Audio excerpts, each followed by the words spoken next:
और जो आज हम बात कर रहे हैं वो जो आपको 3 जनवरी का एग्जाम हुआ था, है ना, मॉर्निंग शिफ्ट में, वहाँ किस तरह के क्वेश्चंस बेसिकली रिसर्च एप्टीट्यूड में पूछे गए थे वो मैं बात करने वाला हूँ, और कंप्लीट एक्सप्लेनेशन के साथ हम बात करेंगे। तो एक क्वेश्चन आपसे ये पूछा गया, identify the advantages of close ended questions in survey research. जब कह रहे हैं कि सर्वेक्षण अनुसंधान में बंद छोर वाले प्रश्नों के लाभों में जो है उनको पहचानिए। हम दो तरह की बात करते हैं, एक होता है हमारा क्लोज एंडेड क्वेश्चनियर और एक होता है ओपन एंडेड, है ना। क्लोज एंडेड में क्या होता है, ऑब्जेक्टिव जैसे आपका पेपर होता है वो क्लोज एंडेड होता है। क्यों क्लोज एंडेड बोला, क्योंकि 4 ऑप्शंस हैं उसी में से, या 5 ऑप्शंस हैं उसी में से आपको सिलेक्ट करना है, मीन्स आपको क्लोज कर दिया गया है। आप ऑब्जेक्टिव की तरफ ही जाके आंसर दे सकते हो, इसके अलावा कुछ आंसर नहीं दे सकते। जबकि जो ओपन एंडेड होता है वो सब्जेक्टिव होता है ना। सब्जेक्टिव में सब्जेक्ट टू सब्जेक्ट वेरी करा, जैसे सब्जेक्टिव पेपर होता है, किसी चीज को आपको लिखने के लिए बोल दिया कि आप इस पे लिखिए, तो वो पर्सन टू पर्सन वेरी करेगा उसका विचार कि क्या है। जैसे क्वालिटेटिव में हम बात करते हैं, सब्जेक्टिविटी होती है। तो यहाँ आपको क्लोज एंडेड क्वेश्चंस के बारे में बात की है कि क्या ठीक है। तो पहला ऑप्शन है, it is easy to process answer, है ना, यानी कि उत्तरों को संसाधित करने का आसान तरीका है। बिल्कुल सही बात है। क्यों है सही बात, क्योंकि जब ऑब्जेक्टिव है ना, ऑब्जेक्टिविटी है, तो वहां पे जो आंसर आए हैं उनको प्रोसेस करना बहुत आसान है, बहुत इजीली हो जाएंगे। क्योंकि सब्जेक्टिव पेपर को आंसर को प्रोसेस करना बहुत आसान तो नहीं है ना, क्योंकि अलग अलग सब्जेक्टिविटी होगी, उसको क्वालिटी को चेक करना बड़ा कठिन होगा बेसिकली कंपैरेटिवली क्लोज एंडेड के। तो close ended easy to process answer, पहला ऑप्शन बिल्कुल ठीक है।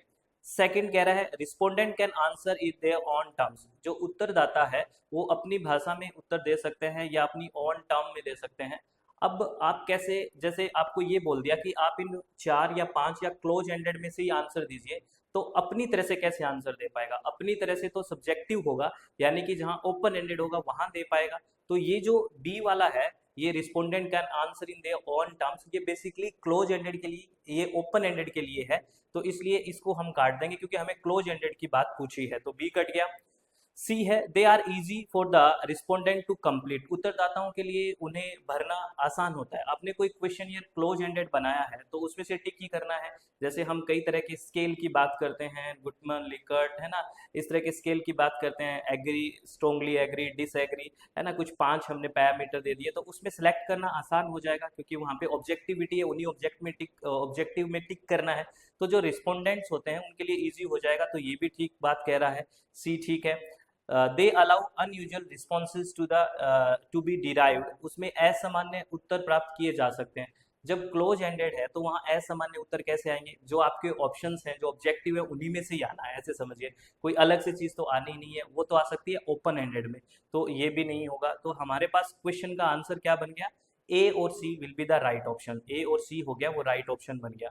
अब आपसे एक रिक्वेस्ट है, जैसे आप क्वेश्चन को स्क्रीन पे देखा, तो आप आराम से अपना पहले आंसर करें, कि आपने ऐसे सोच के फटाफट आंसर करें, कमेंट करें कि अच्छा ये क्वेश्चन का आंसर ऐसे मैंने सोचा, ये मेरा भी आंसर आ गया था। इससे इंटरेक्शन बढ़ेगी, ठीक है, और वो बहुत जरूरी है। तो यहाँ आपको क्लोज एंडेड और ओपन एंडेड में डिफरेंस पता लग गया होगा। अब बेसिकली आप मुझे दो दो पॉइंट अपनी तरफ से, जो हमने इसमें डिस्कस नहीं किया, जो आपको पता है, what is the difference between close ended and open ended question, आप लिख के बताओ, देखते हैं आपको कितनी जानकारी है, और आगे नेक्स्ट क्वेश्चन के बारे में बात करते हैं। ये क्वेश्चन देखिए क्या कह रहा है, ये स्टैटिस्टिक्स की तरफ झुकाव है इस क्वेश्चन का, बड़ा अच्छा एक फॉर्मूला याद रखना है।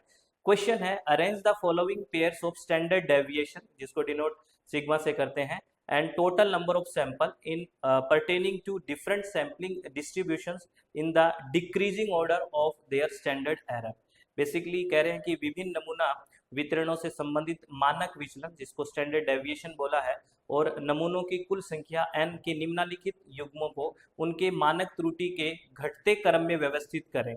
यानी कि इसकी जो वैल्यू आएगी किसकी, स्टैंडर्ड एरर की, उसका घटते हुए क्रम में, डिक्रीजिंग ऑर्डर में, मतलब सबसे ज्यादा, फिर उससे कम, फिर उससे कम, फिर सबसे कम, डिक्रीजिंग ऑर्डर बताना है। तो एक फॉर्मूला अभी आप नोट करिए, और वो फॉर्मूला क्या है, अगर आपको स्टैंडर्ड एरर निकालना है तो कैसे निकालेंगे, standard error equal to sigma upon root n. Standard error यानी कि जो त्रुटि निकालनी है वो कैसे निकालेंगे, जो सिग्मा, जो स्टैंडर्ड डेविएशन दिया हुआ है, उसको अपॉन डिवाइड किससे करेंगे, जितना नंबर ऑफ सैंपल है उसका अंडर रूट। ये फॉर्मूला आपको याद रखना है। अगर हमें स्टैंडर्ड एरर निकालना है तो स्टैंडर्ड डेविएशन को बटे रूट एन, और यहाँ पे रूट एन क्या है, नंबर ऑफ सैंपल्स है। तो आप जो वैल्यूज दी गई है, आप देखो उस क्वेश्चन में वैल्यू दी गई है, सिग्मा की वैल्यू भी दी गई है, जैसे यहाँ पे सिग्मा की वैल्यू 1, और देखो इस तरह से दी गई है कि रूट एन आराम से निकाल सकते हो। जैसे 16 का रूट एन क्या हो गया, 4 चौके 16, 5 पंजे 25 है ना, 6 छिके 36, 7 7 49, तो सीधा यानी कि अब 1.6/4 है ना, 1.5/5, 0.6/6 और 1.4/7 ये वैल्यू निकालनी है। और आपको ये बताना है कि सबसे ज़्यादा, फिर उससे कम, फिर उससे कम और उससे कम वैल्यू किसकी आएगी, यानी कि डिक्रीजिंग ऑर्डर बताना है। तो अगर हम इसकी वैल्यूज निकालते हैं तो हमें जो ऑप्शन मिलता है वो सेकंड मिलता है। इसमें सबसे ज़्यादा जो वैल्यू आएगी वैसे ही दिख रहा है ना, तो ए की है, उसके बाद बी की, और फिर उससे कम डी की, और सबसे कम यहाँ वैल्यू आएगी वो सी की आएगी। ठीक है, और वो वैल्यूज भी मैं आपको बता देता हूँ, आपको सिर्फ फॉर्मूला याद रखना है, उसको डिवाइड करना है। अगर ए की वैल्यू आएगी 0.4, बी की वैल्यू आएगी 0.3, अगर सीधा सीधा फॉर्मूले में पुट करना है, और उसके बाद सी की 0.1 और डी का 0.2, तो अब सबसे ज्यादा किसका है, ए का, उससे कम बी का, उससे कम डी का, और सबसे कम सी का, तो ये second option will be the right option. तो प्लीज आप ये नोट डाउन करके रखिए, स्टैंडर्ड जो एरर है वो किसके इक्वल टू होता है, जो हमारा जो सिग्मा है और अपॉन जो सैंपल का रूट है उसके इक्वल होगा। तो अब कोई भी क्वेश्चन इस तरह का स्टैटिस्टिक्स में जो पैरामीट्रिक और नॉन पैरामीट्रिक टेस्ट वगैरह की बात करते हैं हम, तो वहां से क्वेश्चन ये पूछा जाता है, तो प्लीज ध्यान रखना। आपने नोट कर लिया ये? चलो बहुत बढ़िया। और कैलकुलेशन थोड़ी ठीक रखा करो, बेसिकली कैलकुलेशन मैथ में भी काम आती है ना। चलो अब है नेक्स्ट क्वेश्चन, ये मैच करना है लिस्ट 1 को लिस्ट 2 के साथ मैच करना है। यहाँ पे वेरिएबल से क्वेश्चन है ना, और वेरिएबल का उसकी क्या क्या करेक्टरिस्टिक्स है। पहला है कि इंडिपेंडेंट, आप प्लीज आप आंसर करिए मेरे समझाने से पहले, कमेंट करिए कि आपका आंसर क्या आ रहा था, फिर मेरे आंसर और आपके आंसर को मैच भी करेंगे। पहला कह रहा है कि जो independent variable in true experiment design, वास्तविक प्रायोगिक डिजाइन में स्वतंत्र चर। अब जब हम एक्सपेरिमेंटल करते हैं या एक्सपेरिमेंट रिसर्च करते हैं तो हम इंडिपेंडेंट वेरिएबल और डिपेंडेंट वेरिएबल दो बात करते हैं, स्वतंत्र और आश्रित चर। इंडिपेंडेंट वेरिएबल वो वेरिएबल होता है, अगर आपको याद है तो, जिसको हम मैनिपुलेट कर सकते हैं, है ना, बेसिकली ऐड, और हम सेल का एक एग्जांपल भी पढ़ते हैं। तो इंडिपेंडेंट वेरिएबल के साथ हम क्या बोल सकते हैं कि हम इसको मैनिपुलेट या कंट्रोल कर सकते हैं। तो ए के साथ हमारा बी हो गया, यानी कि सेकंड हो गया। अगर इस तरह से होता है तो सेकंड और फोर्थ ऑप्शन होता है। अभी चलो हमारे पास दो ऑप्शंस में ऑप्शन है। फिर बात करते हैं डिपेंडेंट वेरिएबल। डिपेंडेंट होता है जो उस पर डिपेंड होता है, आश्रित होता है। तो जैसे ऐड और सेल की बात कर रहे हैं तो सेल है वो ऐड पे डिपेंड है, और सेल हमें एक आउटकम मिलेगा ना ऐड की वजह से, इंडिपेंडेंट वेरिएबल। डिपेंडेंट वेरिएबल को हम इसलिए डिपेंडेंट वेरिएबल बोलते हैं क्योंकि डिपेंडेंट वेरिएबल है वो इंडिपेंडेंट वेरिएबल पे डिपेंडेंट होता है, ठीक है, और उसी से हमें इफेक्ट बोलते हैं ना डिपेंडेंट वेरिएबल को, क्योंकि एक आउटकम मिलता है उससे, परिणाम। क्योंकि जितना जैसे ऐड है ज़्यादा अच्छी चली गई तो सेल अच्छी हो जाएगी, ठीक है ना, बेसिकली क्योंकि वो जो डिपेंडेंट वेरिएबल है वो किस पे डिपेंड कर रहा था, इंडिपेंडेंट पे। तो आउटकम वेरिएबल हो गया डिपेंडेंट वेरिएबल, जो हमें इफेक्ट मिलेगा, बेसिकली कोज एंड इफेक्ट की बात करते हैं ना, तो ये डिपेंडेंट वेरिएबल हो गया आउटकम, यानी कि बी का 1। तो इस तरह से सेकंड ऑप्शन ही बन जाता है, ए का 2 बी का 1। और आपको एक चीज और, ऐसे भी क्वेश्चन पूछ लेते हैं कि कोज कौन सा है, इफेक्ट कौन सा है। तो कोज कौन सा है, आपका जो इंडिपेंडेंट वेरिएबल है वो कोज है, और डिपेंडेंट वेरिएबल है वो इफेक्ट है। ये सब आपको क्लियर है ना। और इंटरवेनिंग वेरिएबल कौन सा होगा, है ना, जो बीच में रहेगा stand independent variable and dependent variable के बीच। ये सारा हम लिस्ट पढ़ते हैं एग्जाम्पल के साथ। तो आप लोगों को मुझे ये बताना है, आपको कोई याद है कि इंटरवेनिंग वेरिएबल का एग्जाम्पल ये है, जो हम पढ़ते हैं डिटेल में, वो याद है तो मुझे लिख के बताइए। और जो कन्फाइंडिंग जो वेरिएबल्स होता है या कन्फाउंडिंग वेरिएबल जो भ्रम पैदा कर देता है अपनी रिसर्च में, स्प्यूरियस वेरिएबल भी बोलते हैं उसको, नकली चर, तो डी का 1 हो गया। ये तो नाम से ही पता लग रहा है। तो मैंने इस क्वेश्चन में आपसे ये पूछा है बेसिकली, इंटरवेनिंग वेरिएबल का कोई एग्जाम्पल आपको पता है क्या? मे भी एग्जाम्पल पता हो, कई बार एग्जाम्पल ऐसे स्टेटमेंट में पूछ ले कि which one is the intervening variable, तो आप मुझे बताना। इस क्वेश्चन का जो राइट ऑप्शन है वो second option will be the right option, ठीक है, ये ध्यान रखना है। नेक्स्ट क्वेश्चन है, ये बहुत इजी क्वेश्चन है।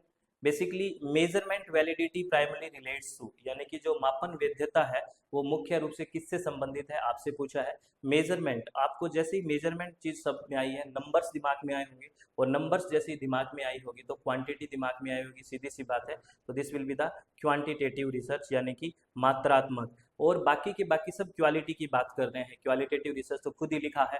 इंटरप्रेटिविज्म ये क्वालिटी की बात होती है, व्याख्या करना है ना डिटेल में। और कंस्ट्रक्टिविज्म रचना करना, ये भी एक तरह से क्वालिटी की बात है। तो measurement validity primary relates to quantitative research, important है। ये सारे जो बेसिकली आपने देखा होगा पेपर में सारे के सारे वर्ड्स यानी कि शब्दों का खेल है। अगर आपको शब्दों पे पकड़ है, चाहे आप टीचिंग पढ़ो, चाहे रिसर्च पढ़ो, चाहे लॉजिकल रीजनिंग पढ़ो, इनमें ना बेसिकली कुछ टर्म्स हैं, उन टर्म्स को आप लिख के रखें और उन टर्म्स को रिवाइज करें, उन टर्म्स का मतलब समझें, फिर क्वेश्चंस गलत नहीं होते हैं। ठीक है, हार्ड वर्क के साथ साथ स्मार्ट स्टडी भी बहुत जरूरी है।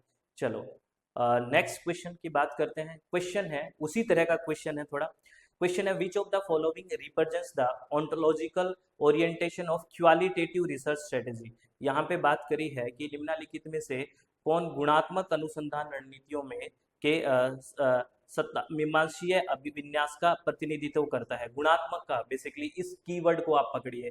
तो अगर हम डिडक्टिव की बात करते हैं तो आपको पता है गुणात्मक नहीं होता। डिडक्टिव हम बेसिकली मात्रात्मक या क्वांटिटेटिव की बात करते हैं। क्वालिटेटिव में इंडक्टिव की बात करते हैं, आईपीजी, तो ये डिडक्टिव नहीं होगा। ठीक है, और पोस्ट पॉजिटिविज्म होता है क्वालिटेटिव की जब हम बात करते हैं। दो अप्रोच हम पढ़ते हैं ना, पॉजिटिविज्म और पोस्ट पॉजिटिविज्म, प्रत्यक्षवाद और पश्च प्रत्यक्षवाद। तो जो क्वालिटेटिव होती है उसमें पोस्ट पॉजिटिविस्टिक होती है, सो पॉजिटिविस्टिक नहीं होगी। ठीक है ना। और ऑब्जेक्टिविज्म, ऑब्जेक्टिविज्म भी क्वांटिटेटिव में होता है ना, क्योंकि जब क्वालिटी की बात होती है वहाँ सब्जेक्टिविज्म होता है। आपको याद है ये सारी चीजें, तो ऑब्जेक्टिविज्म भी नहीं होगा, बिल्कुल नहीं होगा। और इसका राइट ऑप्शन कौन सा हो जाएगा, कंस्ट्रक्टिविज्म, जो हम बात पीछे भी कर रहे थे, यानी कि रचना करना। तो this will be the qualitative approach. तो यहाँ पे स्ट्रेटेजीज कौन सी आ जाएगी, last option will be the right option. इससे आपको सारी चीजें क्लियर हो जानी चाहिए कि ये ऊपर ऑप्शन थे वो क्वांटिटेटिव के लिए थे, लास्ट ऑप्शन सिर्फ क्वालिटेटिव का था। तो इस तरह से ऐसे क्वेश्चन, ये क्वेश्चन आपका जो 3 जनवरी को एग्जाम हुआ था उसके जो कौन सी शिफ्ट की हमने बात की, मॉर्निंग शिफ्ट थी ना, मॉर्निंग शिफ्ट के, ये मॉर्निंग शिफ्ट के वाले क्वेश्चंस हैं। देखिए इजी क्वेश्चंस है, ऐसे नहीं है कि हम और इधर उधर की बातें हैं, एग्जाम ओरिएंटेड वही क्वेश्चंस हैं। तो इन कंसेप्ट्स को बेसिकली आपको समझना है कि किस तरह के कंसेप्ट्स पूछे जा रहे हैं, है ना, क्या क्या चीजें आ रही है। अभी आपने कोई नई चीज सीखी, इस तरह की सीरीज आप चाह रहे हैं कि कंटिन्यू चले, तो प्लीज मैक्सिमम कमेंट करके बताइए कि हाँ इस तरह की चीजें चलनी चाहिए। बहुत बहुत धन्यवाद, thank you, thanks a lot. UGC net JRF paper 1 की तैयारी के लिए वीडियो को लाइक करें, वीडियो को शेयर करें ताकि आपके साथियों को भी मदद मिले। चैनल को सब्सक्राइब करें और बेल आइकन दबाएं ताकि हर अपडेट आपको सबसे पहले मिले।